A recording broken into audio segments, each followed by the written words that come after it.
Allez, on fait une deuxième vidéo sur chercher si deux nombres sont premiers entre eux. Ici, c'est 62 et 93. Donc, j'ai bien défini sur la première vidéo comment savoir si deux nombres sont premiers entre eux. Qu'est-ce que ça veut dire quand on prend deux nombres premiers entre eux? On voit que ce n'est pas tout à fait la même chose que chercher si un nombre est premier.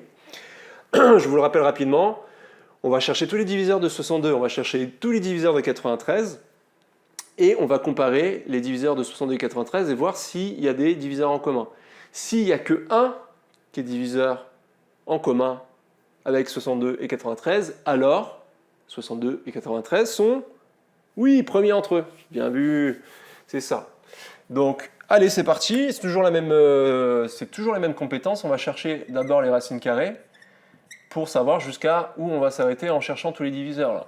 Donc, moi je sais que moi je connais un petit peu mes carrés, donc je sais que j'ai 8 x 8 par exemple ça fait 64, donc c'est 7 x 7 qui fait 49, donc je vais être juste avant 8, mais ça va être 7, quelque chose, donc je sais que je vais m'arrêter à 7. Pour racine de 93, j'ai la racine carrée de 9, enfin j'ai le carré pardon, de 9 qui fait 81, et après j'ai le carré de 10 qui fait 100, donc je vais être entre 9 et 100, donc je vais être à 9, entre 9 et 10, pardon. Donc je vais m'arrêter à 9. Donc finalement, je vais m'arrêter à 7, parce que ça sert à rien de tester 8 et 9, parce que ça ne va pas être un diviseur dans tous les cas de 62. Donc voilà, on commence toujours par 1. On sait que 1, c'est toujours le diviseur en commun, parce que il y est toujours, 62 ici. On peut faire les calculs comme ça en parallèle, comme moi, mais vous pouvez les faire l'un après l'autre. Ça, c'est à vous de bien rédiger. Donc ici, c'est 93.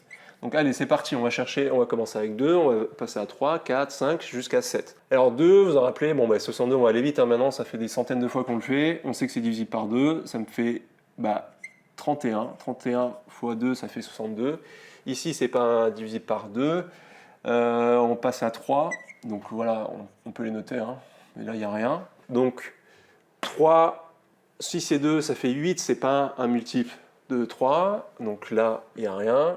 Je passe à 4, donc là, 3 par contre, 9 plus 3, ça fait 12. Qu'est-ce qui multiplie 3 qui me tombe sur le 93? Donc vous faites 93 divisé par 3 par exemple.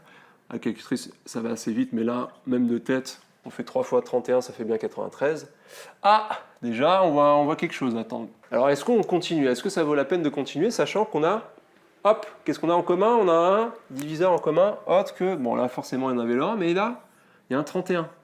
Donc ça sert à rien d'aller plus loin, enfin, on pourrait aller plus loin et montrer tous les diviseurs en commun. Mais là, on a déjà 31 qui est un diviseur en commun. Donc, à partir de là, ça sert à rien d'aller plus loin. Parce que nous, la question, c'est pas de trouver tous les diviseurs, c'est est-ce que 62 et 93 sont premiers entre eux? Non. 62 et 93 ne sont pas premiers entre eux. Pourquoi? Parce qu'il y a un autre diviseur commun que 1, c'est ici dans le cas, c'est 31. Donc voilà, c'est fini. Donc c'était un cas où on montrait que deux nombres ne sont pas premiers entre eux. On va faire encore une dernière vidéo avec des nombres un peu plus grands. Et entraînez-vous encore une fois à faire des exercices. Ça ne suffit pas de regarder les vidéos, faut vous entraîner. Allez, à plus!